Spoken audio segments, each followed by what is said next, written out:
station to everybody out there in TV land. Welcome to Supreme Clientele, episode 43 here on June 5th, 2024. Hope everybody out there is having a wonderful Wednesday.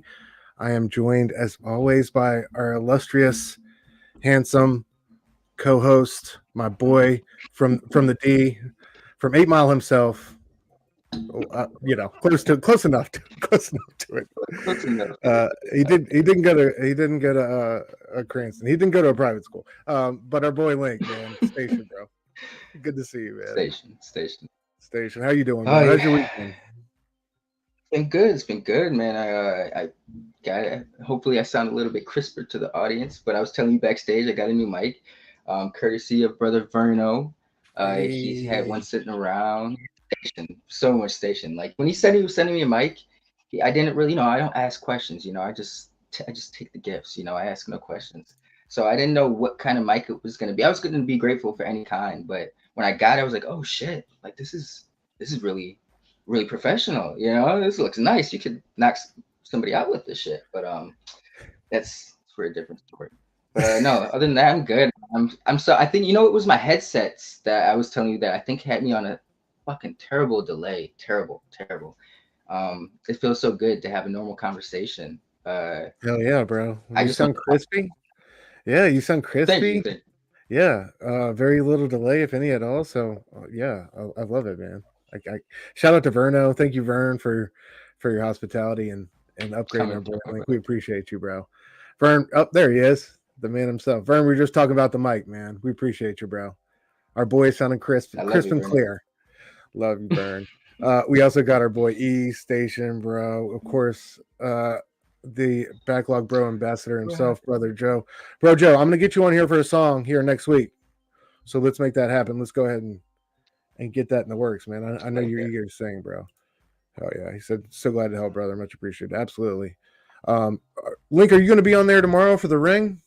Are you joining me? Hell yes. Hell yeah. Yes, so y'all make sure you check out me, my brother Link, Verno. I forget who our fourth is if we're going to have one, but yeah, we're going to be talking about the original, man, Ring-U, the Japanese version. I can't wait to get into it. A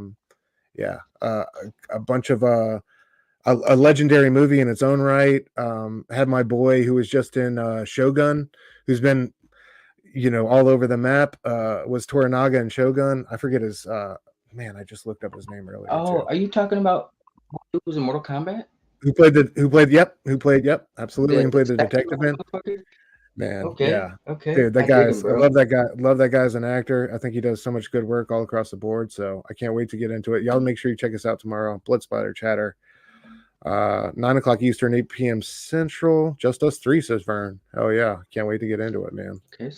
A classic, dude. A classic, a trendsetter at that. So absolutely. Yeah. Oh yeah, we got Christina Station. Good to see you. Thank you as always for coming through. Of course, our boy Phelps in the house. James, what up, brother? Good to see you. Hope everybody's doing well tonight. Thank all y'all for coming through. We love y'all. Hope everybody's having a good middle of the week. Good week, all that good stuff. All right, so I thought we were going to kick it off with our two Marvel books tonight. We're covering two Marvel books, Avengers Twilight and Ultimate Spidey 5, and then we're going to get into some Mark Russell with Batman Dark Age and Death Ratio, the one shot. But I thought we would kick it off with Avengers Twilight number 6, bro. I did not piece together that the one shot and Death Ratio and Dark Age were both Mark Russell until now. You said that was like a light bulb. Oh yeah, dude. My boy had a great week, honestly. Like I didn't even really think about it till I was putting it together for this episode. Like he definitely he had a swing for the fences type of week. Yeah, absolutely. But yeah, dude. Avengers Twilight. Here we are at the end of this fantastic series that's really been a highlight for the year. Probably the best book from Marvel, in my opinion, so far in 2024. Just a fantastic miniseries, one that's obviously been years in culmination. We found out, Kuna's been working on the art, and rightly so. The art just sings throughout here. We had, more of the same. So many epic moments, so many great new. Still, even in this final issue, we got the great new character designs with the Wasp showing up, and like every character design by Kuna has been like that he's put forth in this has been flawless. I love the Thor.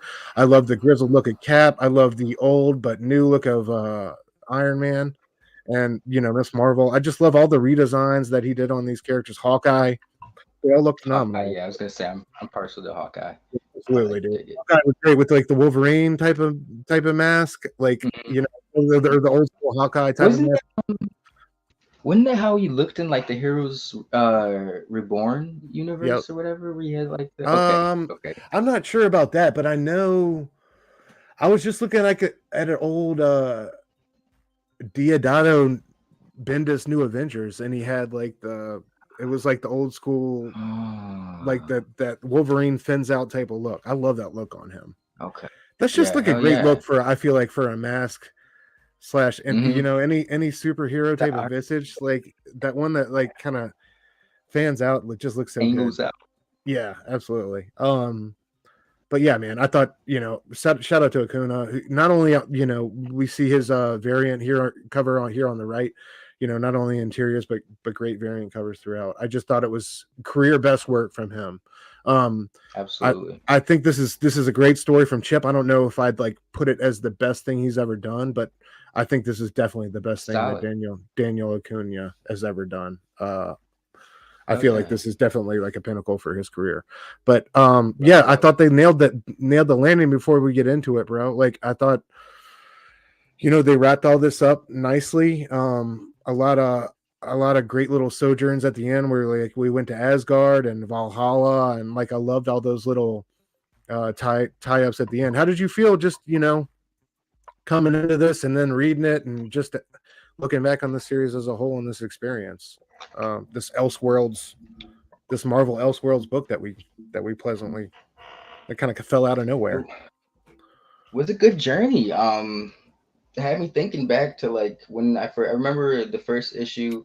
I think certain events probably had me in a bad mood at the time when I read it, but I remember I wasn't too keen on it. But after rereading it, I appreciated it more. I think it was like the end of issue 2, but or halfway through issue 2, but definitely by issue 3, the beginning, I was like, okay, bro, this is a solid book.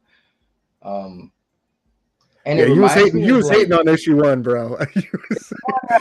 you said he's on his. You was like he's trying to do his Mike Del Mundo, because I thought, and I agree with you at first, because it really felt like he was on that vein. Like it really, until it became it became his own thing, though. I think he made it. Like, it definitely has elements of Mike's work there at the beginning, but like you can't sit here at the end of like book 6 and be like, oh, he was jocking somebody's style. No, I might have came out that way because of how I delivered it, but I mean, it's a compliment. Because it's Mike's a great artist. Amunu's a great artist, Dude, so absolutely. See, like you said, he's leveled. Even you said it, that Acuna's leveled up with the series. So that's what I meant. Like it didn't seem like your usual Acuna. I could have probably said that better. It doesn't look like your usual Acuna. He has leveled up instead of comparing. No, you were. I don't know if you remember, but you were also grumpy because you had asked like everybody in the back chat for like an explanation about what issue 1 was about, and everybody had just kind of like told you it was great, but nobody had really offered up. Okay, like, I do remember. Yeah, you remember that? Yeah. You're a little. It was. Yeah. You were a little crappy about it. Yeah, but dude, like, I completely. I had to be in a better mindset, and I appreciated it more. But it reminds me of like I'm very big on like early 2000s. They had a nice little like 12-year span from like 2000 2012, maybe a little bit longer than that. I'd say to like up until Secret Wars 2015, a nice little 15-year chunk that I'm super keen on Marvel history wise, and This reminded me of like a series you used to get so many of these type of series in the early 2000s and stuff like that, and this reminded me of heyday and stuff like that. So yeah, I've grown to really appreciate it, and it's like at the end of it, I was like, damn it, bro, it's over. What else is there? I'm not really reading anything Marvel. Like I'm forcing myself with Blood Hunt. I'm listening to other people talk about X-Men. I've given up on X-Men until the relaunch. Same. I don't know what else there is. I mean, I feel like a lot of people are in that same boat with you, man. And we had this conversation on the monthly review with Robbie last week. It's like, I feel like, they find such great success and a fan base with these kind of Elseworld stories, but we never see it in continuity. You know, and you so many other. I feel like their main big successful titles really struggle for great stories through continuity, and it just kind of makes you wonder. You know, I thought Nick brought up a great point about continuity, and like if it's really something we should consider moving forward, if we just not present these characters and these these frameworks to writers and artists, like, look, tell the story you want to tell, within the amount of issues that you want to, instead of like trying to tie everything to these grander So universes. something, You know what I mean? I feel like and that's the amount of creative freedom you unleash when you do that is incomparable. Like between, oh, hey, we want you to stay. Like if you imagine going into like writing a book like ASM versus writing a book like this, like how can you even expect to write the same story or write the same like really put down a story that's going to last for years and years to come. right. Like, you know what I mean? When you got to worry about, that a character who was blowing who was shooting people with a Sen shotgun or something. You know what I mean? Like I'm just saying, like that's just one of the many like ridiculous elements you have to deal with, like with incontinuity. Here, like you can craft your own story, you can take your time with it, pick the characters you wanna pick, the storylines or the journeys you want to take them on. Like the freedom is unmatched, and I feel like I don't know, maybe that I think Nick made a good point. Like maybe that needs to be a rethink amongst the big two. Is like, how faithful do we want to stay to continuity all the time, and is it really giving us the opportunity to tell the best stories, and give the best experience to our readers and our fans? I think that's an honest question that everybody can ask themselves. But yeah, I don't know. Regardless, this was fantastic. Shout out to Marvel, shout out to everybody involved in this. Just really a great story start to finish. I really, second, brother. yeah, man, absolutely, go do your thing. I don't have any complaints. Let me just catch up with the chat real quick while Link goes to yep. I'm sorry, everybody's saying what's up. You said book of the year. Agreed. Like it's definitely up there for me. I think between this and Beneath the Trees for me. But yeah, so we start off in the midst of the Hulk versus Thor battle. This was, one of the highlights for me. Obviously, it had heavy emotional implications there at the end. We'll get to that, but yeah, this fight was kind of like one of the centerpieces of this issue. And like in these small moments when we see Banner kind of defeated and asking Thor to kill him and to end it, like he can't control himself and he's done so much damage and ruined so many lives. This, really became one of the surprisingly like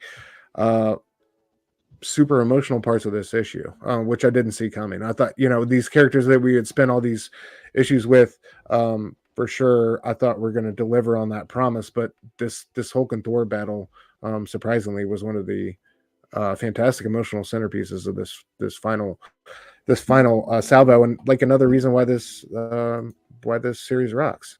But yeah, so between we got Hulk warring with Thor and Skull and Captain America going at it. Great shot here. I love Akuna's use of speed lines throughout this story with his art. Just like we'll see it here, we see it later when Wasp goes up to gigantic size. I've loved that use. Like he's used that, also when Cap was, talking to his wife, and got struck with a moment of surprise. He's used it in so many different moments, not just action, but genuine human moments throughout this book, and I've loved that little technique that he's employed. But yeah, so anyway, the battle continues. And we get our flashback here. One of the first big parts of this, the final issue with Jan the Wasp. Now, I could use some of y'all's help on this because I was trying to understand what happened and how exactly she was able to be like stored away in this ring. Like I guess she's on a quantum, a super like micro quantum level type of deal, because later on in this issue when she's reunited with Steve after the battle, she looks young, like she hasn't aged. So I think like that was what's going on, but I struggled to piece it together exactly on my first read. So any of you guys there in the chat who read this, and like, you know, I'm curious to see what like y'all's takes were, and if they line up with mine. But regardless, dude, I love the way Jan looked. I love the look of Wasp, and how Acuna designed this character. I thought it was fantastic. But yeah, like through this ring on James, you know, Tony and Jan's son, she comes back to life, and as you know, as this bomb's about to fall on DC, you know, catches it with the great quote, you know, bombs are always falling. Just such a fantastic shot with Tony, her husband, Iron Man, you know, looking up at her, you know, as she goes super gargantuan and catches that missile. Such a great moment. Again, speed lines there with Steve. I just, you know, and Kamala. I just love that. I love that that technique that Kuna employed. Red Skull sees Wasp. He's annoyed. This is another one of my favorite moments from the artwork. You know, I just love that shot, and you know, infernal Medellin, of course. You know, she shot and she takes a serious hit there from Skull, though. Regardless of her, you know, her size and stuff like that. Homeboy's armed to the teeth, so she's down for a minute. You know, and our issue continues with, I think we go back to Thor and Hulk tumbling around. You know, it goes from, you know, I like the way they kind of stage this fight. You know, shut up, puny man, from going from West Virginia, you know, to Texas. Like that was very cool.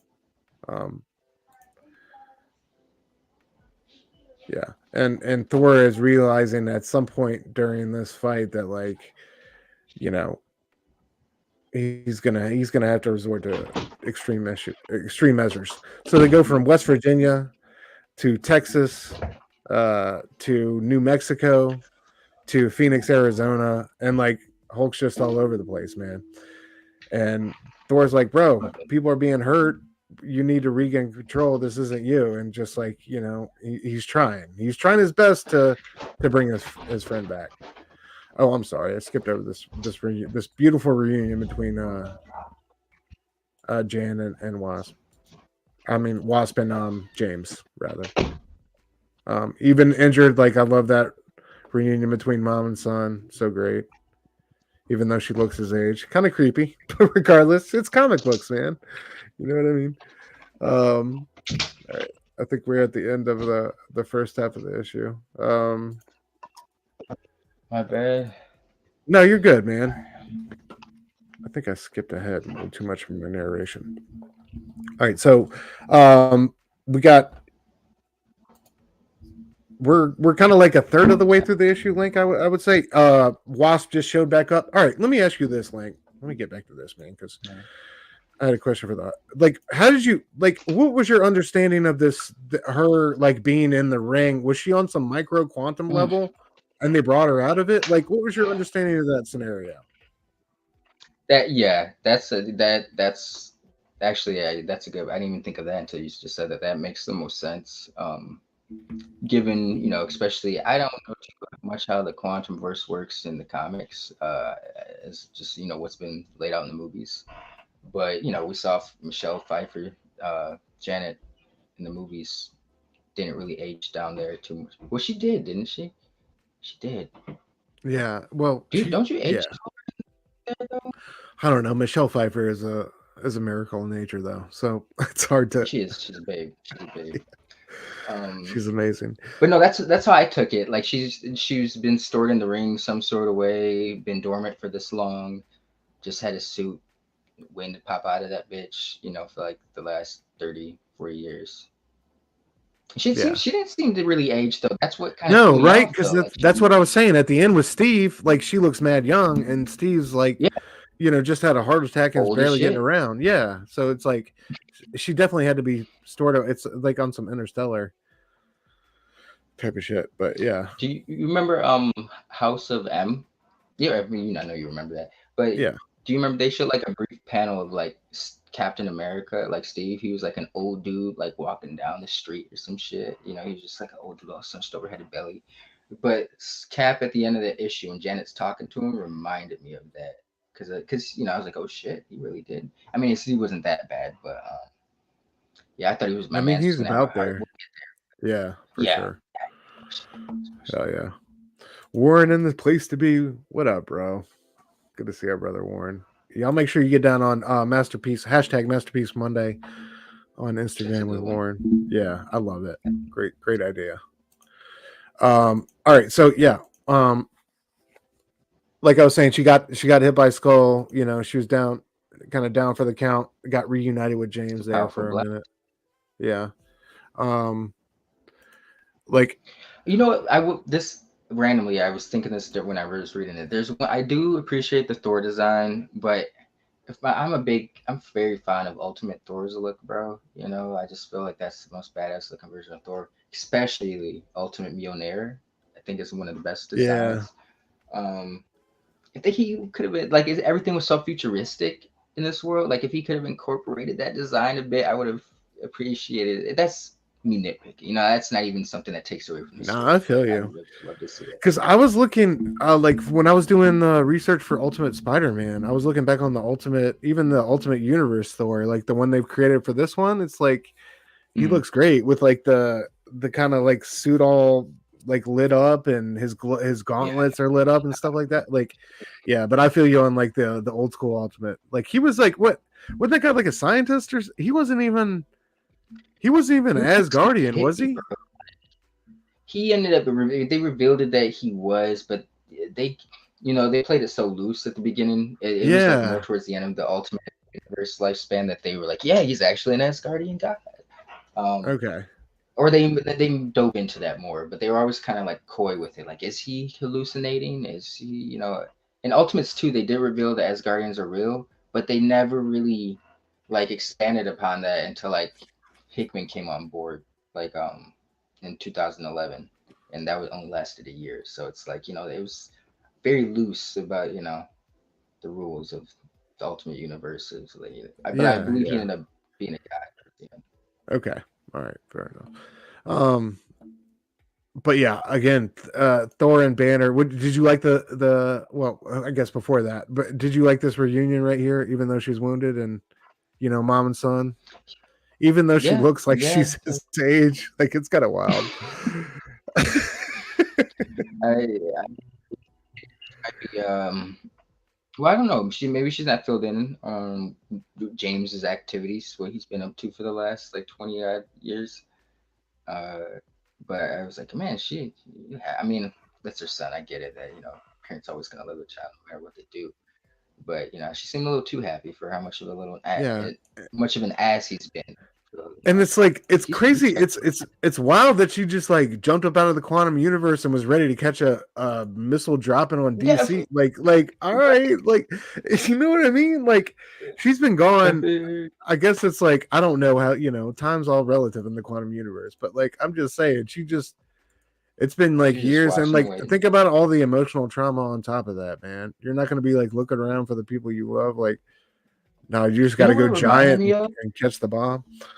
What did it remind me of? Pokemon. Like when because as a kid I was always like, what the fuck is a Pokemon doing in the Pokeball before you call them out, like, and they're just ready, geared up, ready to fight and shit. And that's what Janet did, bro. She was like on some Pokemon shit. Like she didn't know how much time has passed, what's been what. Just came out Yeah. and caught a nuke, bro. Yeah, Like, like y'all in the chat who read this, Sal, I'm sure you probably read this. Like if y'all read this, what was your interpretation of how? If we're wrong here, and she didn't come back through this magic ring after being I think you were right though. in quantum, yeah. I Like if think there's something I'm missing, let me know though. I want to know if I'm wrong. Yeah, but I love this. I love like I was saying this earlier, bro. Akuna's use of speed lines throughout, like here with the cap thing, like he used it. And also when Jan's coming back here, I mm, just love that. You know what I mean? yeah, Okay, that's it's a cool totally the shot. ring. So see. Yeah. It was just wild. That was just like a real quick jump, and I almost didn't stay with it, but it was enough for me to This hang on. issue, yeah, it delivered, but there in certain moments felt a little bit rushed to the end, you know. But it wasn't like you said enough for me to not be like, oh fuck it, you know, I'm not gonna knock it because of Yeah, that, you know. It's enough yeah. to hang on. He said James prepared for anything. Yeah, yeah, for sure, bro. It's true. It's got an It's one thing outfit to for like everything. imagine being down in the quantum universe for God knows how long, and then you got to come back to like extra super size and like stop DC from getting blown to smithereens. Got it. Um, I don't know. What did you think about the Hulk versus Thor fight? And like, Banner basically I like enjoyed it. I asking, got. yeah, Oh, did he kill him? What did that remind me of? Other when he was Thor was fighting Sentry in Siege, and he like finally like knocked Sentry back into his like Robert Reynolds form, and he's like said something like, or was that Hulk versus Sentry in World War Hulk? It was one of those two, but it was a cool little moment. I kind of wish we would have had more of that battle. The ending was super sad, like, you know, and then I thought it was pretty smart how Thor was just like, okay, time. It's crazy how he knew what he had to do off rip, but he was trying to hold off, you know, because he drowned him very quickly once he kind of was like had enough. But yeah, that was I wild. thought their fight was dope. It was, and And it at seemed first like I a thought he was Mjolnir on his chest to like keep him down there, but then I was like, oh no, he's dead. He's dead. So yeah. yeah, and it was just like, dude, that look on Thor's face when he's like there floating in the water was heavy. We'll get there. One sec, real quick. I wanted to get Yeah, to the. No, you're good. Like I got ahead of myself, honestly, because this issue kind of goes back and forth between fight scenes. But yeah, here with Iron Man and Red Skull, um, you know, Red Skull, pounds Iron Man to the dirt. You got Hawkeye helping out with the explosive arrows or whatever. Eventually, like Cap's able to, like, along with the help with Hawkeye, is able to put the shield in him for good. I thought that was a dope way to end Skull. With the shield, obviously. Not, you don't need your big overarching Cap speech. Also, like, with the cameras setting up Skull to give his whole "I'm the Fuhrer of the U.S." and you know what I mean, his whole totalitarian speech out too with that the popular. shield.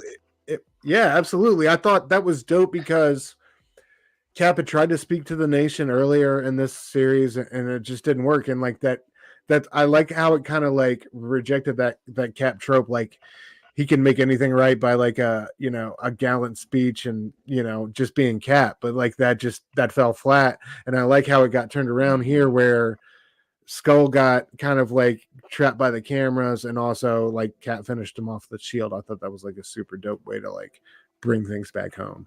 Fitting. Yeah, hell yeah. Absolutely. Great art, dude.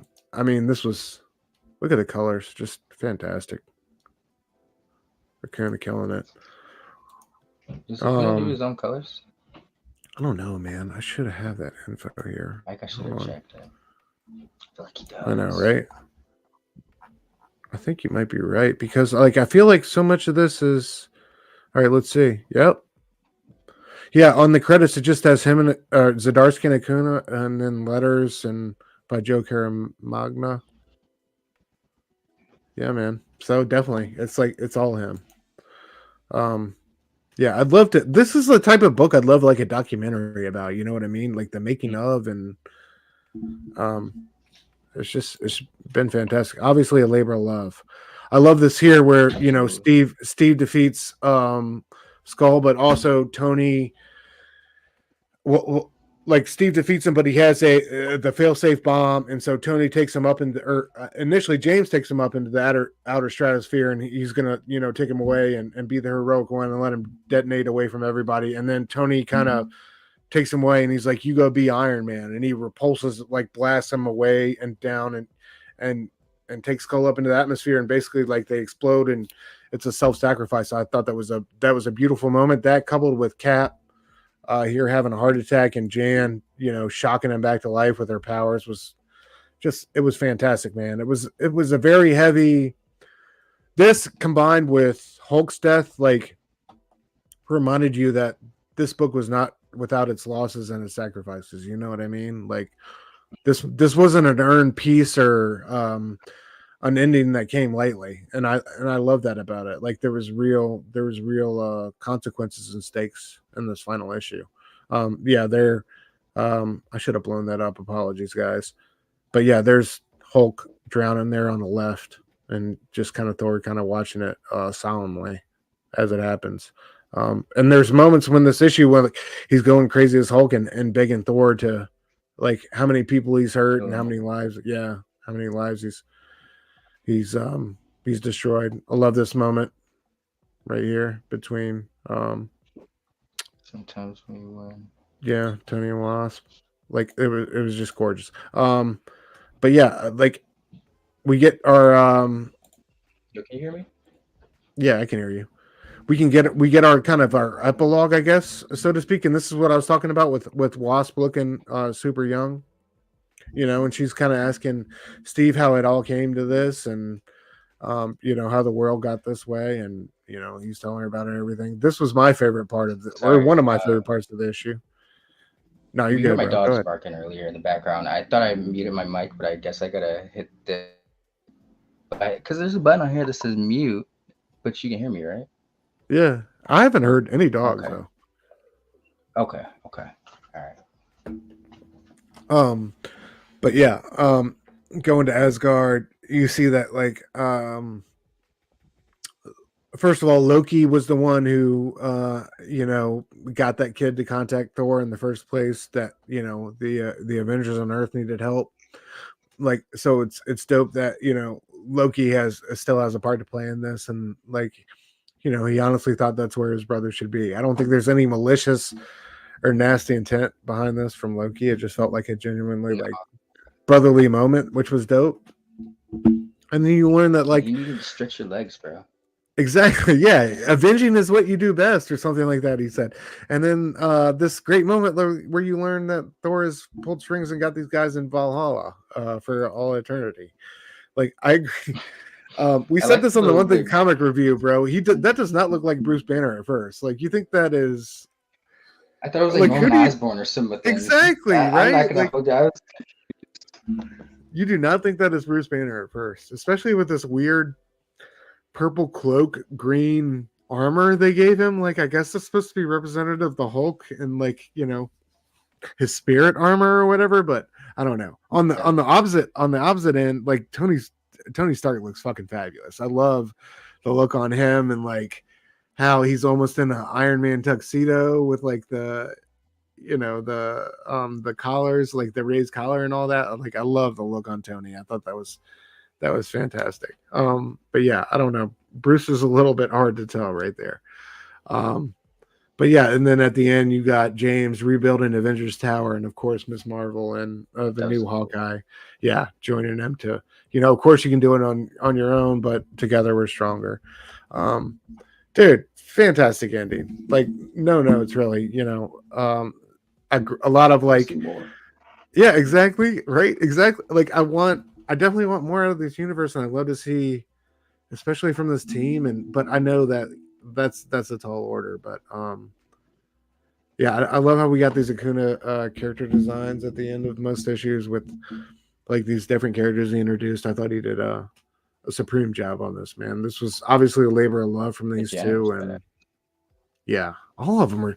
I thought just the look on James, just like as a civilian, like with the pierced ear and, like, the look, it just, like, yeah, exactly. It felt like felt like such a futuristic punk kid. It was like so many great moments from this throughout.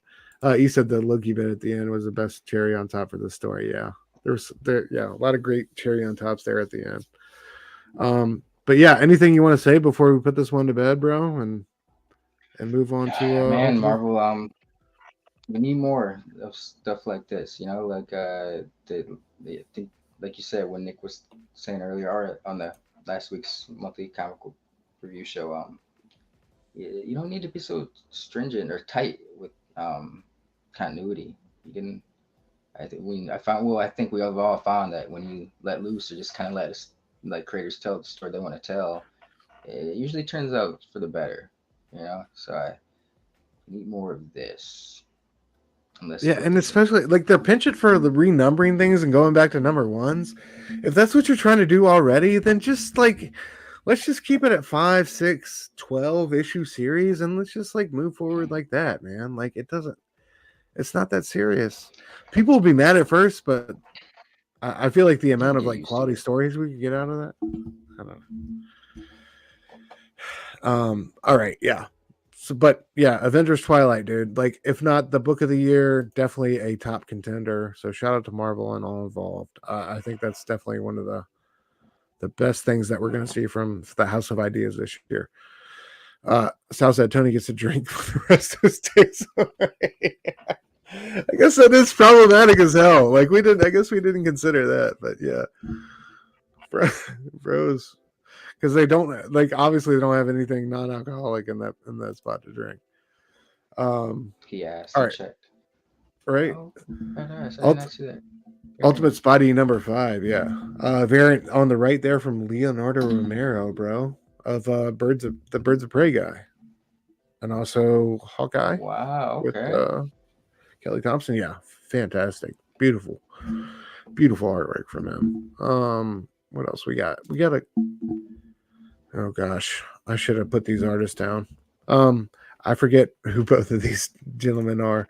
I know that's John Jiang. That's a BTC, big time collectibles exclusive right there. Um, these are all Interesting. okay. I think these two are the ones. If I was gonna get, Yeah, you know what I mean. Romero. Or Again, we've had our his discussion last name. about this ultimate Romero. Yeah, we've had our discussion about this ultimate overlay and this the packaging on these front covers, but it's unfortunate. But regardless, you So know, distracting.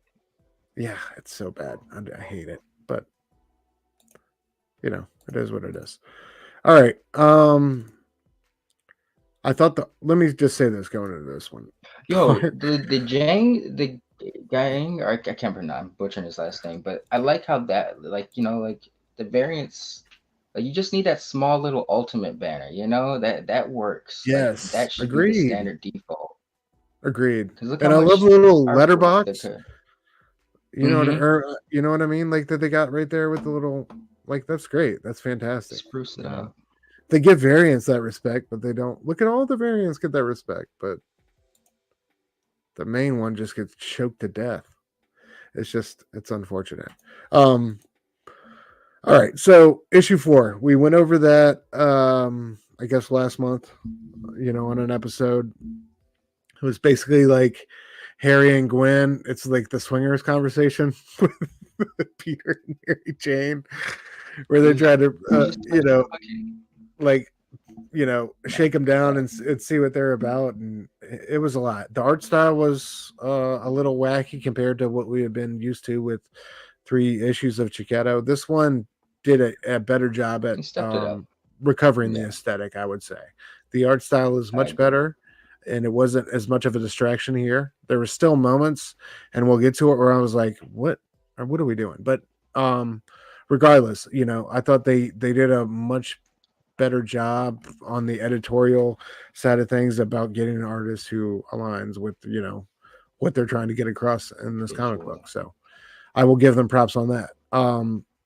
I love the start to this book. How did you enjoy this? I guess this look at Harry and this introduction. I thought it was great. It was well paced and calculated. I really enjoyed it. Did you like it? Yeah, after by the end of the issue, I was like shocked because I've never really, I respect Spider-Man. That's not like something I'm always keeping up with. That's X-Men for me, But I know Spider-Man's like the guy, like the top superhero. So I know Harry is a very popular character. He's never someone I really never really gravitated towards. I always kind of thought he was like, you know, kind of came off as like a loser in the comics. And then there's James Franco. That's the only 2 Harrys I've really known. But I'd say all that to say, like, Harry's becoming like one of my favorite characters in the Ultimate Universe right now. Like the Green Goblin is, he's compelling. It's got a compelling story going on right now. There's a, what I think it was like there was a bit, not to get too much into jump too far ahead, but it was like towards the end where he's talking to Peter about how they discovered their powers or whatever, and how everyone got the Tony Stark message. He was like, "No, I didn't get that," you know. So it's like, Yeah, it's I had to like find out the not his hard way. He said, destiny. Yeah, and he's like taking it upon himself, and even with the conversation between him and Bullseye at the end, I was like, okay, Harry's the one to look out for in this universe, bro. Like he's not a geek, you know. Like yeah, I don't know if it's just like the hair in the regular Marvel universe. I always saw him in like a sweater vest, kind of sort of, or even when I saw him in like I think it was the hair. I just never understood the hair of the Osborns in the main Marvel universe. I always want to see what it looked like in kind of like Wolverine, you know, like you don't really know how someone would pull that off in reality. Like I couldn't see someone rocking the Osborn hairstyle. Because it's almost like they got waves, you know, but I mean, they can't have, you know what I'm saying?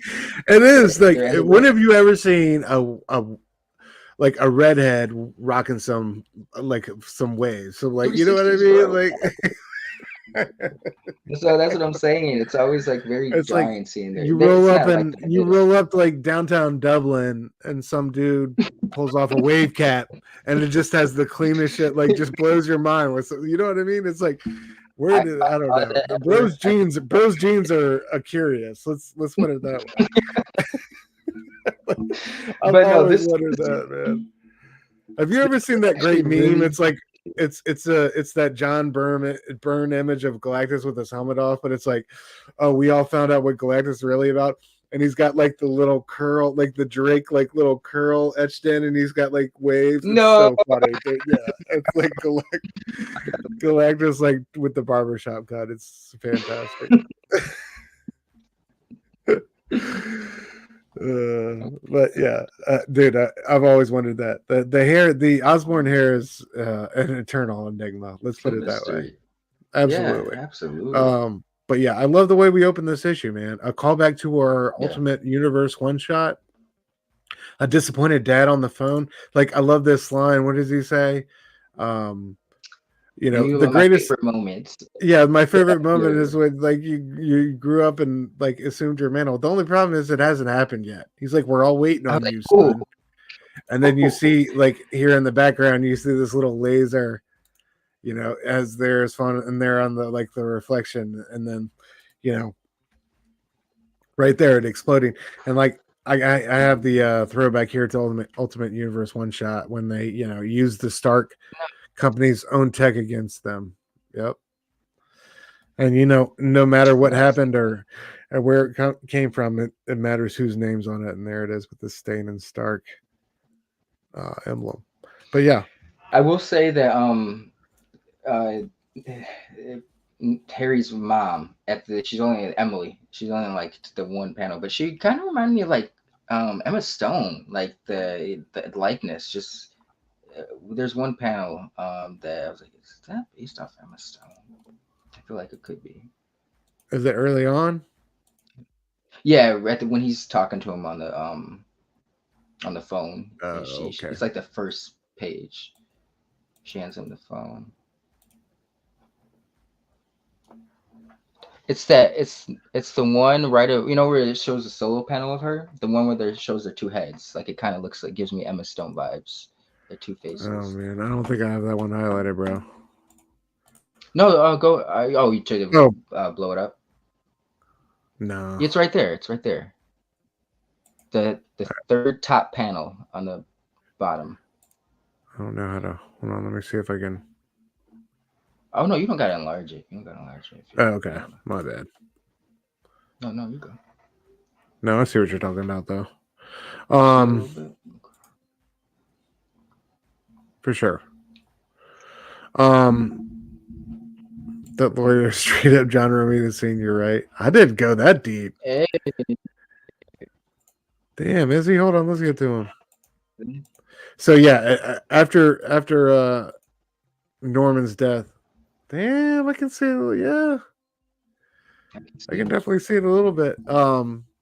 Yeah, we get the lawyer who's telling telling Harry, I guess, the situation of things and how it's going to be moving forward. Um, nobody really stands in his way. The process will take 6 months. You're the sole name beneficiary.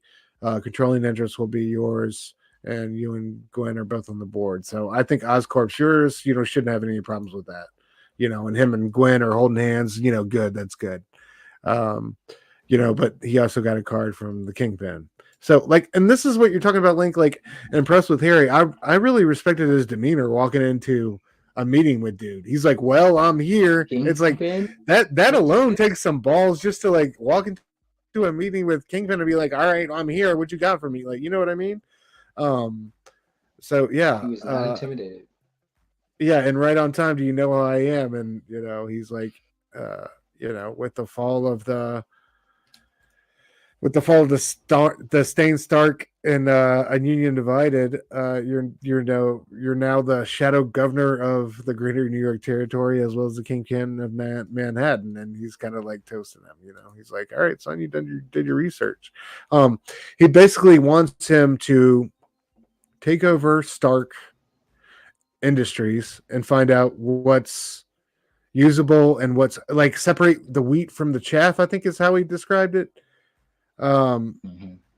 Yeah, I used to have 2 5-letter shadows hanging over my head. Obadiah Stane had no existing family, and now there are no more Starks. There's no arguing about the value of that company, but I need to eliminate the remnants, keep it from rising again, because it won't be forgotten. And I'm not qualified to separate the Stark wheat from the Stark chaff.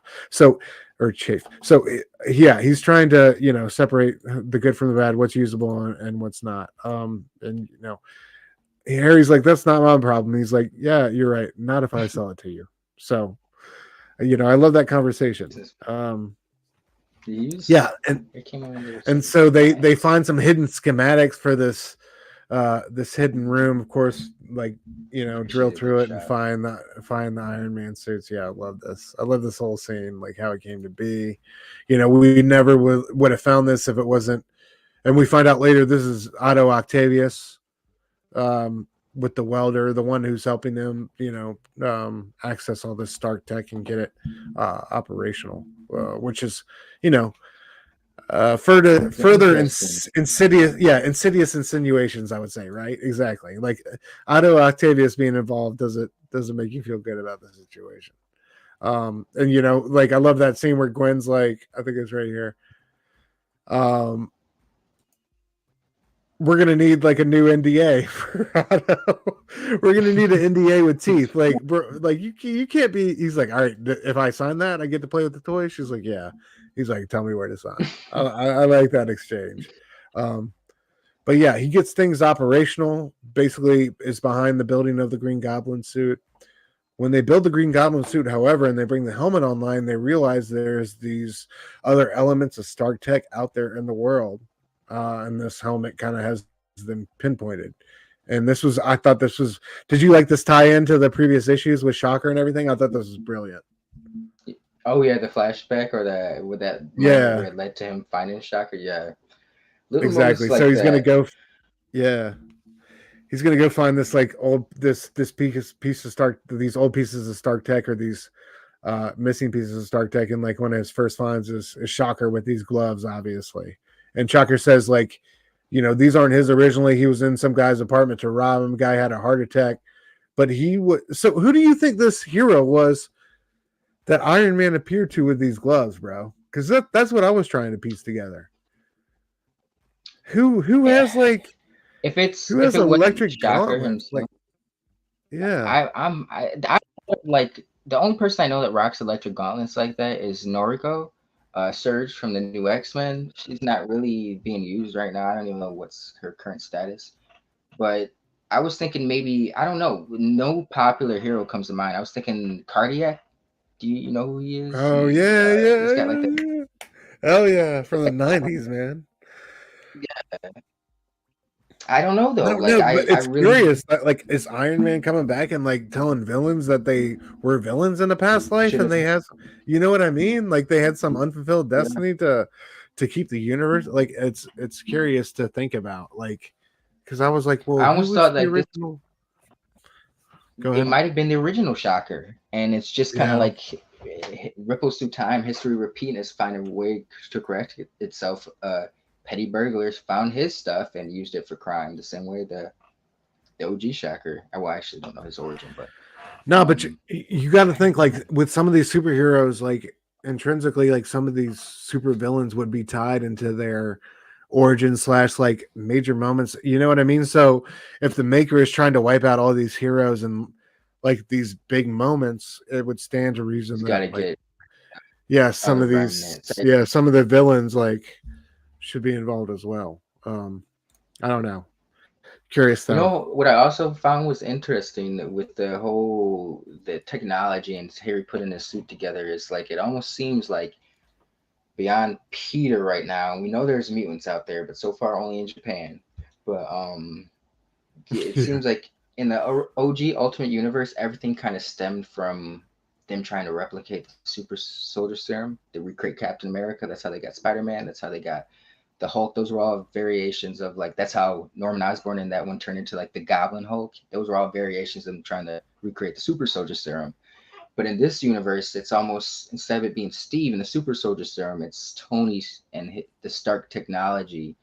We'll Yeah. get to it, but I feel like there's even elements of extremis in this, you know. So it seems to be a lot of technology based powers so far, are based off of Tony's technology, you know, because Yeah, I because it's he shows fitting up on that the he shows up on the shocker and just turns his shit off. You know what I mean? Like, go, bro goes to blast him, and he's just like, it's the same thing with like Spider Man's suit, Peter which is suit. Yep. curious. Yeah, he just kind of like shuts it off. Um, and this is part of the art. Like, I couldn't tell what the hell was happening here. Like, I knew he was ganging up to sucker punch him, but like that whole wham That was panel did terrible. not work for me, Yeah, man, because I was like, like he's just swinging and it's like and bro is just standing there. You don't see any action one way or the other. And then like the next panel after that is was that supposed to hurt? It's just like I if don't it wasn't that for the was dialogue, you wouldn't know what the fuck just exactly. happened. Like you're like, It was yeah, poorly executed, I that thought. was. And it could have been a I lot agree. better. Um but yeah, I don't know. We get back to I guess 2 months ago at the bar, Peter and this is before they had drinks, you know, because he asked him about dinner. He's like, let's see how drinks go first. It's Peter and Harry talking, I guess, after they first met. This like Link said, there's a lot of interesting tidbits here. Harry's kind of doing research. Did Iron Man come and talk to you? Did he give you these, powers or whatever? And Peter's like, yeah, and he's like, did the same thing happen to you? And he's like, no, I found out all this the hard way. Um, I thought that was, I thought that was great. Like they show the dichotomy between the two. And he tells him that after Stark was involved in the death of my parents, I inherited my dad's company, which also basically gave me Starks because of the Kingpin deal. Um, and I found out that the people who gave me this company might just be the most evil people in the history of the world. And it was very possible that they, not Stark, are the ones who really had my parents' blood on their hands. I like how So he's he taking it finds that upon himself. exactly, and he's like, now I have a new job. Um, and I love that Peter's like, okay, fair enough. I guess that qualifies as the hard way. And he's like, then Harry asks him, do you know why? Do you know why Stark picked you? And he's like, he said I was supposed to be someone else, and I knew that in my bones when he said that to me that I was supposed to be a hero. And so like and Peter toasts him in that moment. So yeah, of course we're gonna do something about all this, and that's what heroes do. And it's kind of like an uneasy ending, right?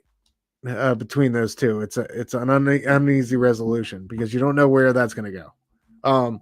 But yeah, I love the ending here because again, we go back and it leaves you with that taste in your mouth of like Harry's true nature and who he really is. And I love this conversation between him and Bullseye.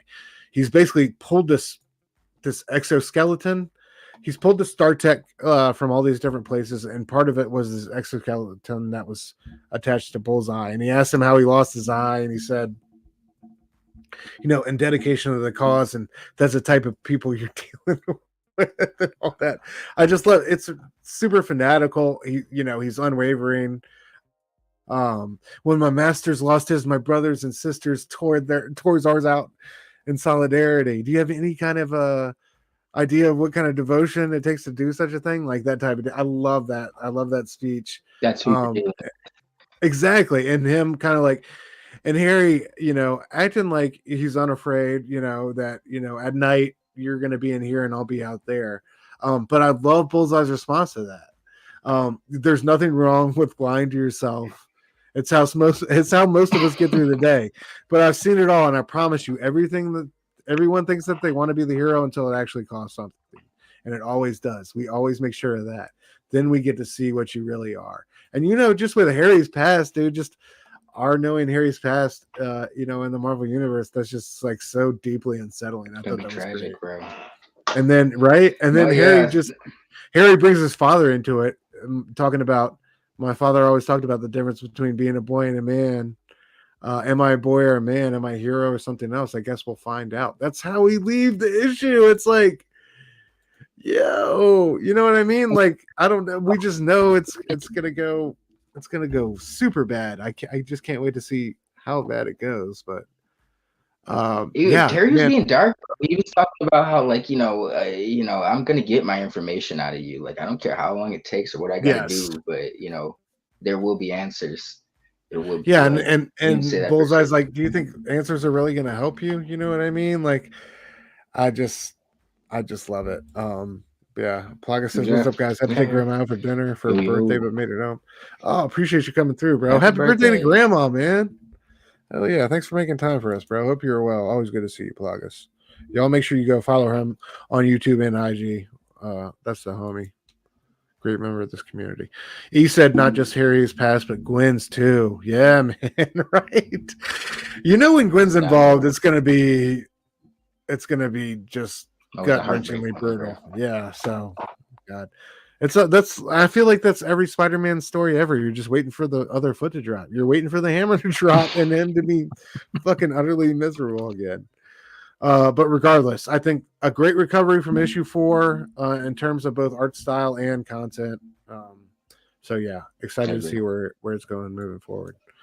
All right, man, let's get into our Mark Russell part of the show, bro. Let's start with Death Ratio number 1. AWA in the building, man. Shout out to AWA, a fantastic indie publisher. Okay. Yeah, Link, I know you're a fan. So many great books from AWA. Yeah. Dude, so many great books. Y'all check them out. I think, one of the best from Russell on AWA is definitely Not All Robots. A great critical look at toxic masculinity, told through the lens of the future. It's fantastic. But Link, overall thoughts on this one, man? Like, this is obviously one I'm going to be all in for, but did you enjoy this one? Yeah, this was an interesting one, man. Very indicative of where society's heading. It's kind of scary. But I kind of was like, what? At the end, it said the end. I was like, what? Because I read it. I didn't even, like I said, I didn't even notice it was AWA. Didn't notice it was a one shot until it says like the end. I'm like, the end? Like, what? I want to see this guy's story continue, or I want to see this world explored a little bit more. Absolutely. But no, yeah, this was a good one. This was very interesting. Very thought provoking. Yeah, great look at what basically if social media replaces the government in the future, and likes/dislikes kind of govern us all, in a way it kind of has happened. I'm not really to replace the government, but we got our internet mobs that can really fuck some shit up nowadays, and so it's speaking on that quite a bit, about pitchfork mafia and stuff, and people just that would be it was kind of scary. I was like, I when he was explaining how don't if you got one like left, don't go outside, man, because someone's probably just gonna hit the dislike. I was like, that bro, I would never leave the house. Right? And that felt so real. Like, if that was the case these days, that man, what? Like that felt so authentic and true to life. There's also callbacks to a Black Mirror episode I'm going to bring up here in a minute that I thought were especially poignant with likes and dislikes. But yeah. So we start out in Boston. Hold on real quick. this my blown up view so I can narrate along with y'all. But yeah, we start off, in this future Blade Runner type society. It looks like initially, 2046, man coming out of a coma. And apologies, guys. Like, my best recommendation is for y'all to go and read this one yourselves, because there's so many brilliant lines and moments in this, and moments of text like that really like help accentuate and bring the story to life that I'm not going to be able to cover, because I don't want to just read along the comic with y'all, but I'm definitely gonna miss some of these. Like, I highlighted some of my favorite lines, but I'm definitely gonna miss some bangers. So there's so many moments of humor and like poignant comedy throughout this. Like, you can't help but laughing, but at the end of the laughing, you realize, like, man, this is really close to home, and this feels right around the corner. So, like, I highly recommend y'all go and check it out. As par for the course with Mark Russell's work. Yeah. But homeboy comes out of the coma. Like, straight off the bat, man, he finds out he's been in the coma for 22 years. Oh my God, do you know what my hospital bill is gonna be? Like, how am I gonna pay for that? That's his first concern. I love that. That killed me, man, because of the way healthcare is in this country. Oh my God, don't get me started. I'm not gonna go on some diatribe tonight, but Lord, that felt so real. Yeah, and homeboy is basically, freaking out, talking about like the way things used to be, and one of this guy's colleagues asked him, what's the government? The government, is what we had before social media. Like, literally. So, this is where we're at now, and as each page turn, we get more and more into this world. Bro finds out like he's got different skins he can put on. Am I the human bomber in this reality? Great. Like, I get, yeah, man, I love it. So he's kind of like going out and finding out the world. This is like when he first finds out about the dislikes. This guy's walking by somebody in the street. I said hello. The guy doesn't acknowledge him. I said hello. Dislikes him. Guy gets blown to bits. Right. Dude's trying to get his collar off after he finds out about this, but to no avail. Fuck that. All right, so let's just get to this now with the go ahead, bro. I don't think it's coming up to. I was just gonna say a good line that I really loved was the hashtag Ellen, or they did like hashtag Ellen. They're talking about like his ex-girlfriend. Like, yeah. All right, so let's go back to it. Anyway, for him, they try to help him get back his memories or whatever. And they were like, "What's the last thing you remember?" I was at Applebee's. I was there. I was gonna propose to my girlfriend. I like how he automatically gets a dislike from this. He's like, "Hey, what was that for?" She's like, "For proposing at Applebee's." That was kind of a Jack move. But please continue. I love that, dude. So funny. He tells the story like how they were, all super smart people. They used to have like this tradition of like going to this Applebee's, and that's where they all hung out. We don't really find out like what exactly happened right then and there, but they say they're going to broadcast like his girlfriend's final message to him, right? And it's prefaced by this ad for Viagra. He has to watch an ad for Viagra before he can see his girlfriend's final message to him. And it basically like she's trying to survive these explosions or whatever, and basically she just wants to say "I love you" with these words, while these words still mean something, before we disappear forever beneath the waves of the algorithm. That and stay away from the wing-ding buffalo slammers at Applebee's. Turns out they cause comas, which is how our man fell into the medical state that he's been in for the past 22 years. Dude, this book starts out guns blazing. Like, I'm just laughing my ass off the first like 5-6 pages of this book. It's very witty dialogue. Right? Absolutely. And any of y'all who are interested in checking out Mark Russell, this is definitely what he's about. So I highly recommend if you got any interest in checking out more of his stuff, please do so. But yeah, so our man is, are going home. Like, you know, they get him showered up, get him ready. They're going to release him into general population and try to help him get started, get acclimated to his life here in this new world. It was those little moments throughout the book, though, that kind of added to that paranoia of this world. Like the dude sitting on the bench, pop. The robot who keeps self-repeating, so he gets frustrated and walks in and says, "Fuck you, robot." Essentially, and the robot's dislike, you know, like any little thing, just a dislike. Like, shit, bro, you have to walk on eggshells. Oh my gosh. Exactly. And all right, so like at this point, and this point in the story, when he was checking in with the robot, this really took me back home. There's an episode of Black Mirror, a fantastic show on Netflix about like, you know, future dystopian issues like this, and it really like reminded me of this one. This one stars Bryce Dallas Howard, you know, and it's basically she's in this social media rule. It's season 3, episode 1. The episode is called Nosedive, and you know she's in this dystopian future where everything is ruled. It's this, you know, cushy social media future where everything, your whole life is basically decided by your social media rating, your likes versus dislikes.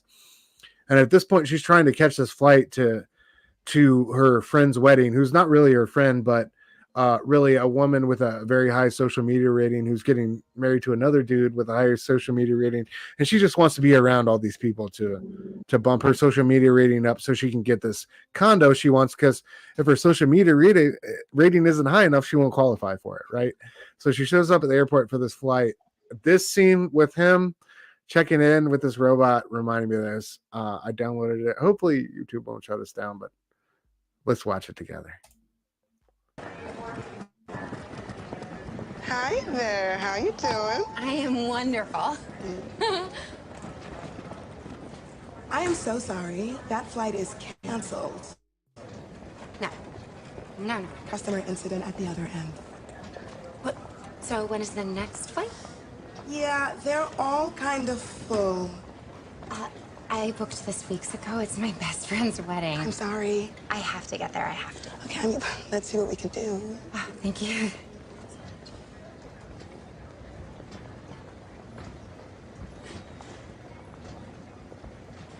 I see there's one standby seat on another plane leaving tonight. Oh, okay. That's reserved for members of our Prime Flight program. You gotta be a 4.2 or over to qualify. Oh, I'm a 4.2. I'm afraid you're actually a 4.183. Oh. Well, that's not my fault. Some woman dinged me down in the couch. Can't you just... I'm sorry, it won't let me book it without the correct ranking. But it's so close. There's just nothing I can do. Christ, I mean, surely. I'm gonna have to ask you to moderate your language then. Sorry, it's just... I'm maid of honor. I cannot miss this wedding. And I am so sorry about that. Can you call the supervisor? I cannot do that. Can you just call the supervisor? I cannot do that. Call the fucking supervisor. Okay, that's profanity. We're zero tolerance on profanity. I'm sorry, it's just... Yeah, I have to serve the next customer. No. Step away, ma'am. You've got to fucking help me. I'm so sorry. I've called security. Oh, no, please don't do that. I'm a 5-starring you. 5 stars. What's the issue here, Hannah? Intimidation and profanity. Oh, no. I was not intimidating. Don't speak, ma'am. I was just trying to... Okay, so, in order to restore calm, I'm invoking my authority as airport security to dock you 1 full ranking point as a punitive measure. This is a temporary measure. No! The score reverts to normal in 24 hours. No, but I need it now. Period, all down votes are subject to a ×2 multiplier. ×2? We recommend you avoid negative feedback at this time. I'm on double damage. Please, remove yourself from the airport immediately.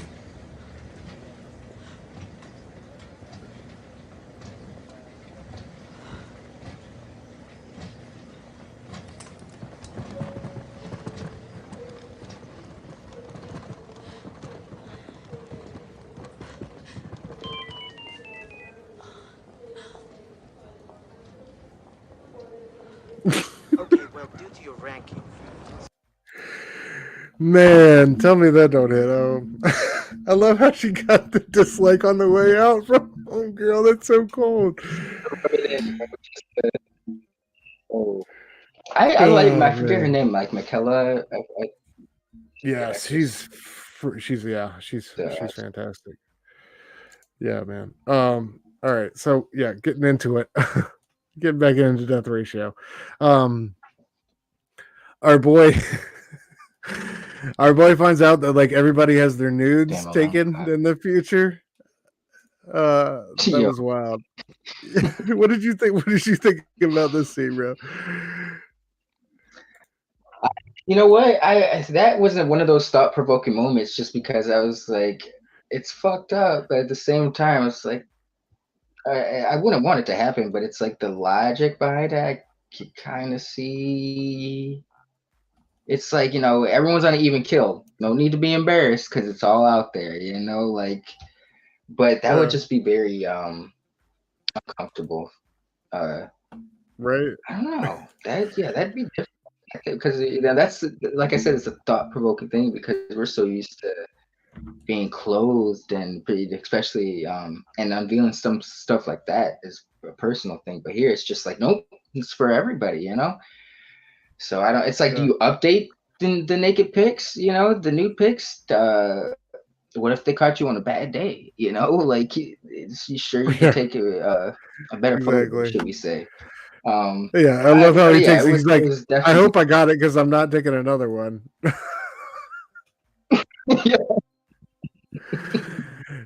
In the old Well days, done. yeah. In the old days, we used to try to stop people from posting nude photos of each other online, but it proved impossible. So, in the name of equal embarrassment, we now require everybody to post full nude photos of themselves. Yeah, a flawed logic, but a logic nonetheless, as the not a great one, but a Right. logic nonetheless, as the narration says. Right. That's a social worker, by the way. Trying to include him into society.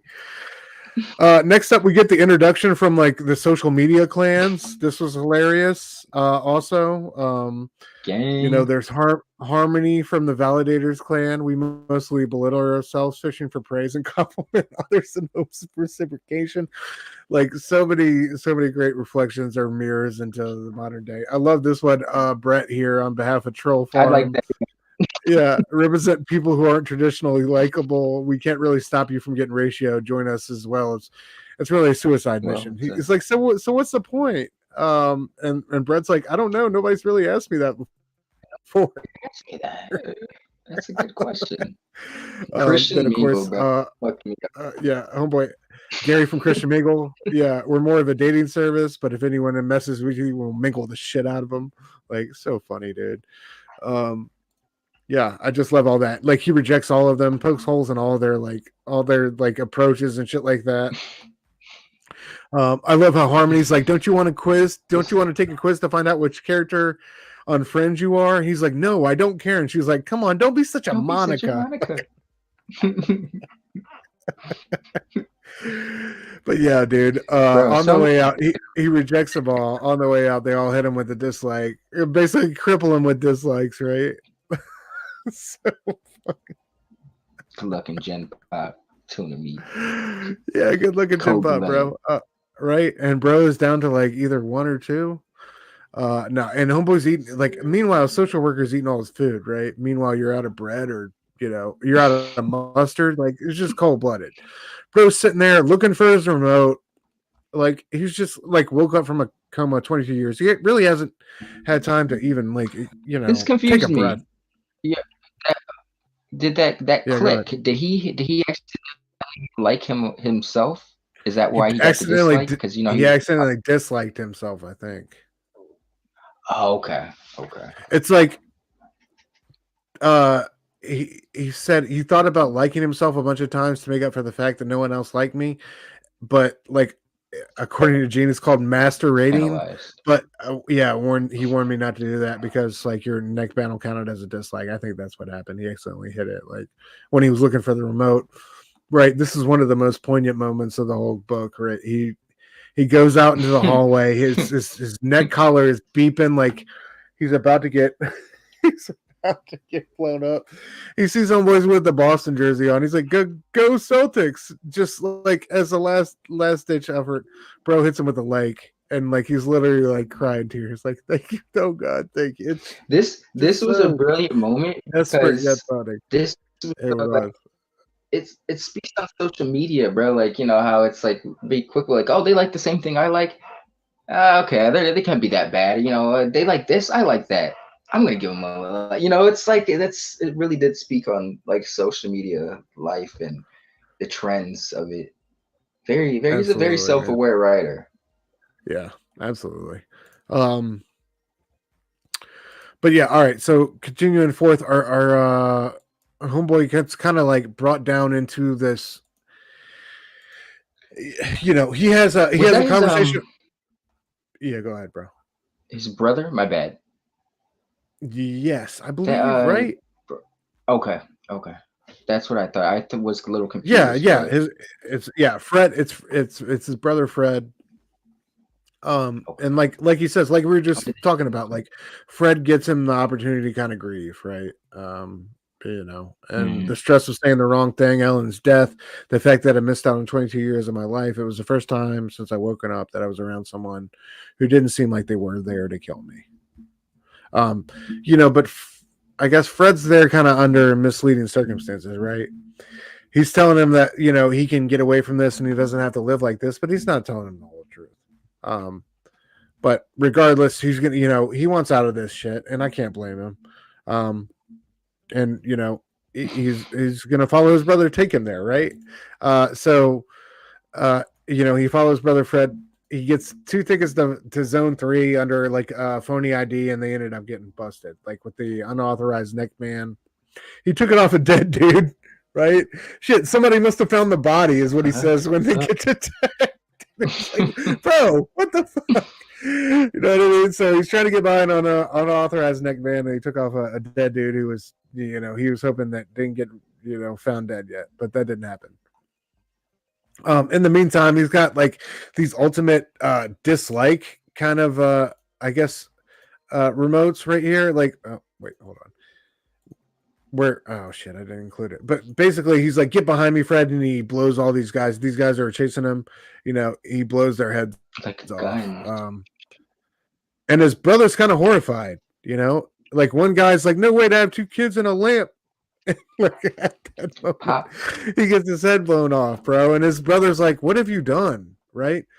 And he said, you know, Fred explained everything to me, and I didn't find any of it reassuring. There was a whole underground of people like him who couldn't live on the surface, right? Some were too toxic and malicious to last long in a world where everyone had a vote on their existence, that sounds like such a true line, right? And definitely something that would be a reality. Anyway, Fred leads them down this corridor of like, you know, weirdos and on laptops and all that shit. You know, he's in this weird like all these guys. It's kind of like Minority Report, right? With the precogs. Did it remind you of that? With like everybody lined up on the side of the subway tunnel, like kind of like plugged in, not speaking on a laptop. Like it was weird. Yeah, when they were in that hollow, yeah, like they were in their own.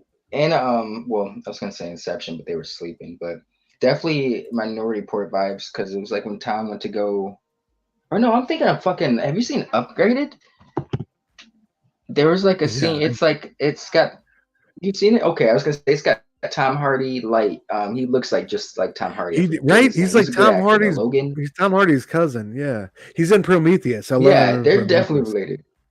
Yes. Yeah, he's so good in Prometheus. But you know, Upgraded, when he went to like to get something souped up, remember there was like people in like the virtual reality worlds, and he explained how sometimes they don't sleep, like they just, you know, they get IV bags hooked up to them. Sometimes they'd be in there for like weeks, months, and that, you know, unbothered with the outside world. And that's kind of what it reminded me of in the sewers, like, because when at one point, you know, we'll get to it, but they're running past him and everyone's just on their laptop. I was thinking like someone on the laptop might give chase or some shit, but everyone was glued to that laptop. Right, like, exactly. And shit just went down too. Like that was crazy. Yeah.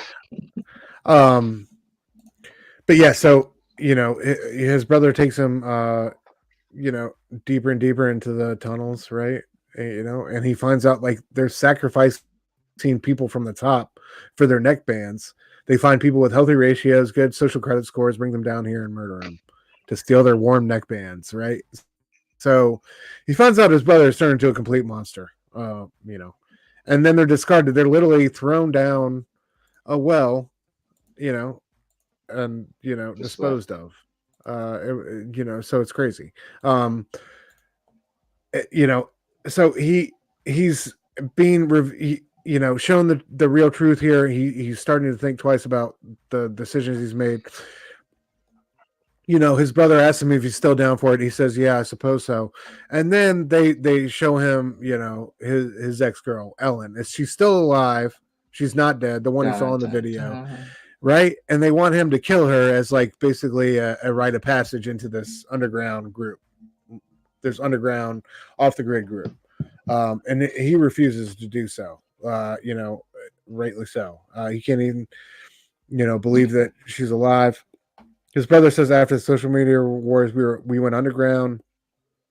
That only works if the world thinks you're dead. So once you're down here, you can never leave. And she was apparently she was part of this group with his brother initially. And she says we created this place to escape, not to join in a murder-suicide pact. And he says life is a murder-suicide pact. No matter what society you live in, there's a price to be paid, and your price is that you have to kill her. He tries to just be like, just let us go. That doesn't work. Eventually, like they team up. She throws some neckband collars on these dudes, and like he blows up, all their heads. And they're able to get away. What do you know? We still make a good team. I'm covered in brains, he says. So they're able to get out. Right there, you see it on the right. Her throwing the neckband on the bad guys and him blowing them away.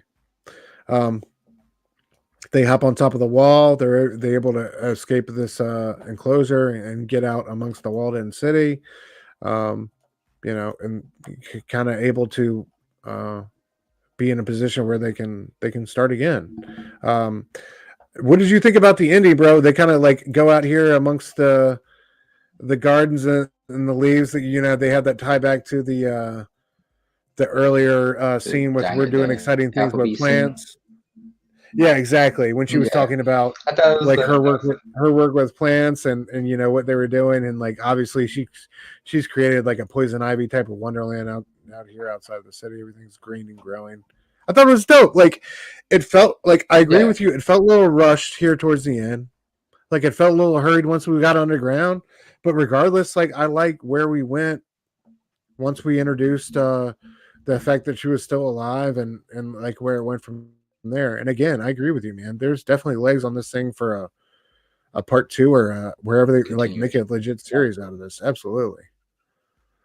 I but thought yeah, that did was you funny. enjoy the It was ending? kind of like yeah. I thought it was full circle I guess that wasn't. It was like one of the first opening. Well, it was our introduction to him and Ellen. Their rapport together. So that was like one of the first lines. So it was cool that was like one of the last lines as the book ends with them together again.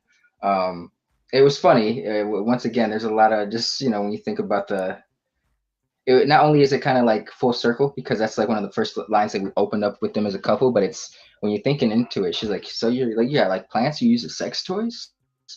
That is wild. Hey, it's the future though, social Right? media. Do it for the We gram. out here. Oh yeah. But yeah, a great But I one would shot. definitely yes. Yeah, go ahead, man. My bad. No, You I would recommend love this to one? see more of this world, bro. Yeah. Yeah, hell yeah. Yeah, definitely check this out. I think you said it best when you said that it's this kind of if you want to check out Mark Russell, get a vibe for his work, like I think this distills him perfectly in one story. Yeah, well said. Y'all check out Death Ratio. Just came out last week. But yeah, well said. All right, our last book of the evening, staying on the Mark Russell train. Batman Dark Age #3, right? Another Elseworlds tale. This one kind of picking up on Russell and Allred's Superman Space Age universe, but definitely a different version of that with Batman Dark Age, like Kevin Nolan. Yeah, dude, some great variants for this one, but such a unique take on Batman and how like his origin, but going a different way, but still hitting all the major peaks and valleys on the way, but like it's still telling a different enough story that's intriguing. Yeah, absolutely. It's been very impressive, and we'll get to a couple of those moments in this comic that I'm talking about. Anyway, we start off again. Everything in here is a flip of the the Batman universe that we know and love. I love that the old retirement home is Wayne Manor's. That's our Wayne Manor in this. Like, you know what I mean? And Bruce is struggling with his memory here. And old Bruce is struggling with his memory. We have Jim Gordon's granddaughter here kind of running Wayne Manor's, and he's thinking back on basically we pick back up with him coming back home from Vietnam and, still being alive and taking out members of the False Face Society here at the beginning. I love this pariah. Fuck yes. It was so great, dude. Rose worried about dog food sales. You're all just momentary fragments of consciousness wasted on the bestest of time. We could sparks to refuse to shine before burning out forever. Okay, then moving on. You just don't realize how much little time you have left. And even if you did, I'm not sure it would matter. Your ticks and all, and you will continue to live as ticks because that's all you know. Just like real, like I love how he's into the world here. Right until the moment you all die screaming. Yeah, it's like, all right, bro, I'm just trying to talk about dog food. Like, excuse me. In the meantime, though, he's like quadrupled the worth of Wayne Enterprises. Like, obviously, dude knows what he's doing. But I love that moment. So many funny moments like that within this book. Like here, Wayne comes into the bottom floor. Do you have an appointment? Do I look like I have an appointment? And then just like the next panel is Sam just throwing him into the glass, like his father's like portrait at that. Like that was just fantastic. I love that. Such a great moment. Yeah, but basically he's there to get files, through misdirection, which he does, and he finds out that Wayne Pharmaceuticals is basically Purdue Pharma with the OxyContin. Like they're, they have a stranglehold on the market. They're getting people hooked on the painkillers when people can't afford the painkillers. They're going to the streets and they're marking up the drugs by, 3 times, like, and then it becomes Gotham's problem, and then they have, these media heads and these talking heads that rail on it. So it's like this whole self-feeding ecosystem, right, that they've created that, it's nothing but profits and dollar signs for them, but at the same time it's the death of Gotham. This was particularly hilarious. I love this. Jonathan Crane gets introduced to the board of Wayne Farmers. It's an exciting time to be making pills. Like that shit was, I literally laughed out loud reading that. That was so great. But yeah, I love Batman in action here on the motorcycle, taking out members of the False Face Society.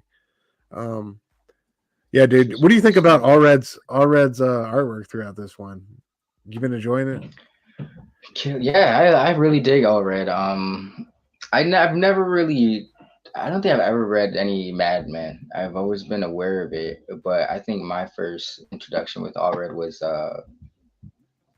with Peter Milligan on X-Force, and then it became like X-Statics.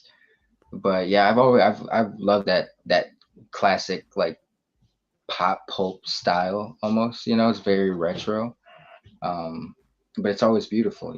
I big respect for all the Allreds. Oh yeah.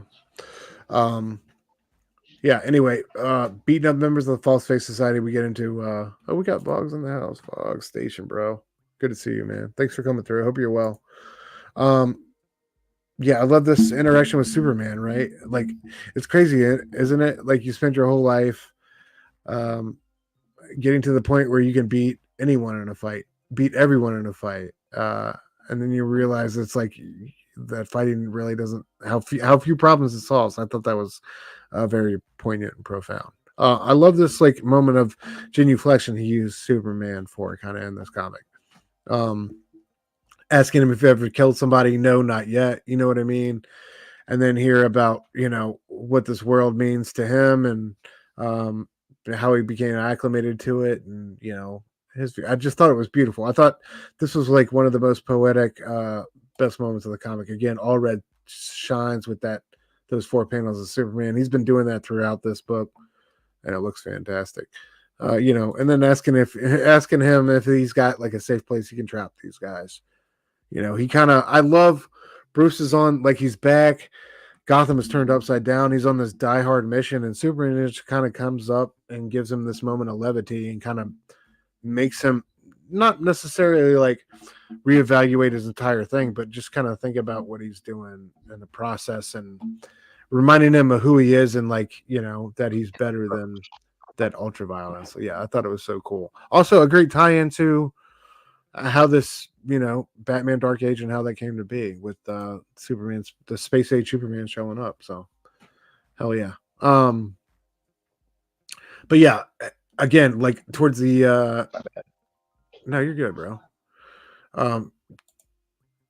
Towards this part of the issue, we see like the effects that the false face society is having. Obviously, this boy's family has gotten evicted from the apartment. Like, dude's right there, like, we can help you change that, and he's got a mask for him. And we, all know how that goes. This is what I was talking about earlier with how there's a different path to like Bruce's origin story and like a lot of the major stops along the way, but like a lot of the same things are a lot of the things are the same, like as far as especially like his emotional maturity and how he feels as a boy and as a man. I love this moment of grief he feels towards his father and like having let him down with Jim Gordon, you know what I mean? And I just thought that was very well done, and it's a great job at showing you like no matter who this character is and like all the different ways we can get from point A to point B, there's like these eternal unchanging things about Batman and Bruce Wayne that we love and that will always be there for us. And I feel like him always trying to strive to live up to something that he can't, and make his parents proud when they're not around for him to know if he's doing so or not. It's like something so many people can relate to. And I thought this was, yeah, man, I thought this was like a great scene for them to show that. It was just small, just these 2 pages with him and Gordon and him just, showing that, like, especially like I like him with Gordon getting kidnapped later on in the Tomorrowland area. You can tell like, he's kind of coming out of that. Like, all right. So this Bruce Wayne, I like how early on in his youth, he was troubled. He wasn't like, everything didn't come easily for him. He didn't have Alfred under, guiding him. He was like in and out of juvie. He was like a fucked up kid. You know what I mean?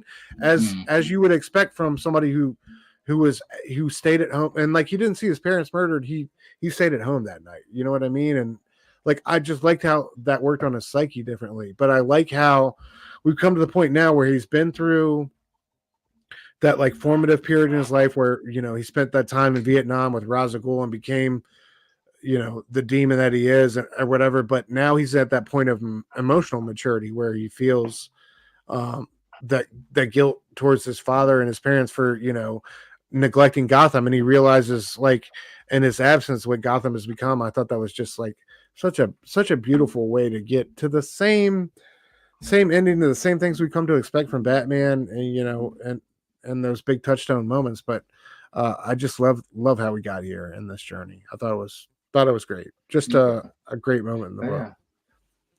I like the scene with Gordon and Bruce because Gordon was kind of, it was cool way. I mean, everyone knows if you're a Batman fan, you know who Jim Gordon is, but I think it was a good way of like getting his character across because, he's like apologizing to Bruce for, he's like, by the time, I realized that I liked your dad because he always cared about Gotham and the people that stayed in Gotham, cared about the kids. And it's like, by the time a police officer has to decide what to do with someone else's kid, the system's failed, and he's like, that was like his way of saying like, I fucked up, I made the wrong decision, but I meant it for the best, my heart was in the right place. And, that's him reaching out to Bruce. Like, I see you're a good egg, bro. I see you grown into a good egg, kind of like your dad, You know, someone who cares about Gotham. You know, there's very few of those. You know, we should work together. So I thought that it was a cool moment, like you said. Like, and it came right after the whole moment where Bruce is kind of feeling like, you know, he's just like, fuck, I failed, you know, but he's reminiscing on his parents and stuff. And so the whole, when Jim comes up to him, I thought it was cool how it played out into that, those moments played out. Hell yeah, bro. Well said. Yeah, but like I love how so like Wayne Enterprises has made him a wealthy man, and you know they're viewing it as they're giving him their money on loan, right? Like, yes, it's his money, but it's their money on loan, and so he decides the best thing to do in the meantime is spend it as much as he can. So he's trying everything. I love this. He built the Justice League thing, and he asks Alfred what he thinks of it, and Alfred's like, "It's got the appeal of a drainage pipe, sir." Like, this is ugly. Great moment, man. I love him visiting the Justice League and feel like he's wasting time. Everybody's talking about problems. Like, we're gonna monitor the situation, right? He's looking bored there in the bottom left, and he's like, every minute I'm here, lives are getting lost in Gotham. Like, what the hell are we doing? Whatever, you know. So I like love that contrast when the Green Lantern bit where he's like, you know, I love that contrast where, like you said, Bruce feels like he's wasting time because Green Lantern's talking about this phenomenon that we don't know if or it may or if it will happen, but it's out there. You know, it's like it kind of puts things in perspective. Like sometimes these grand scale.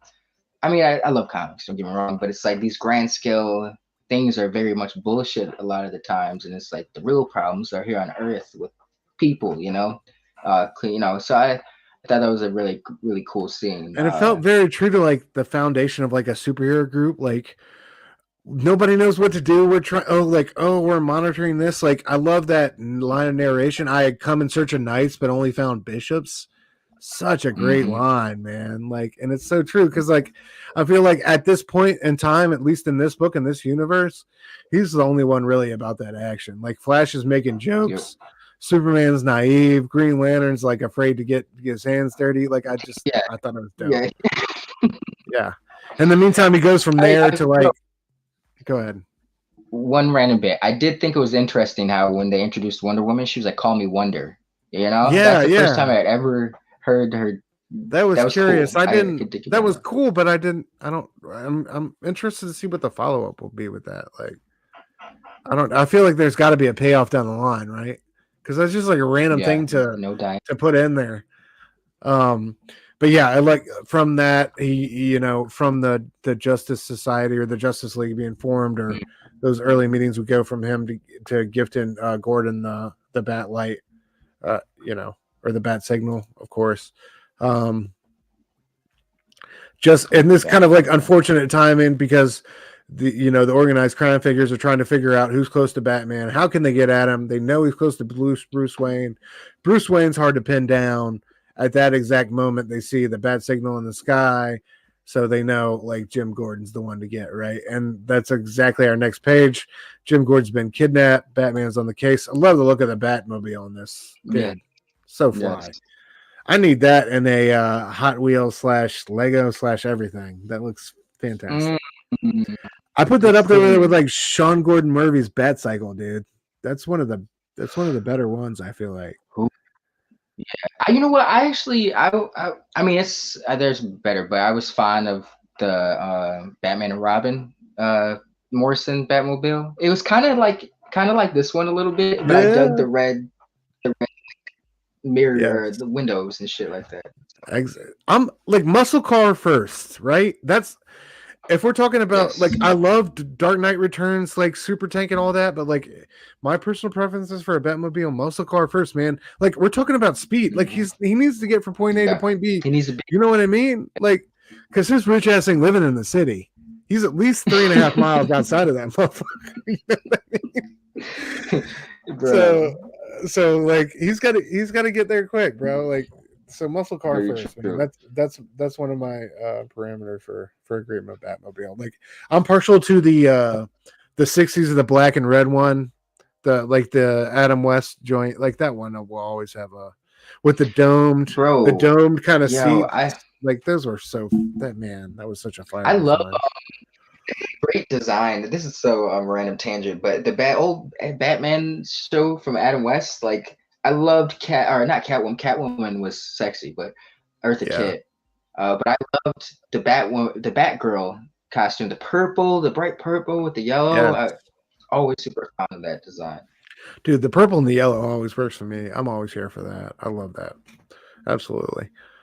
Yeah, y'all in the chat, what's your favorite Batmobile incarnation? I'm curious. And I gotta say, you know, George Clooney, the Burton, no, that Batmobile, it wasn't too bad. I actually had that one as a toy. I'm not gonna hold you. Yo, that one as a toy was fire. That one as a toy was fire. Yes. Was that the one with like the? Yeah, that was the Mr. Freeze one. Yeah, my brother had that one. That one was fire. Yeah. Yes. Yep. And it like lit up, kind of like it was. That was great. Yeah, but all right. So we got Gordon captive. Another great moment of Mark Russell humor. Calling them baboons, huh? Well, I was about to give you this candy bar for a last meal, but now I just love that.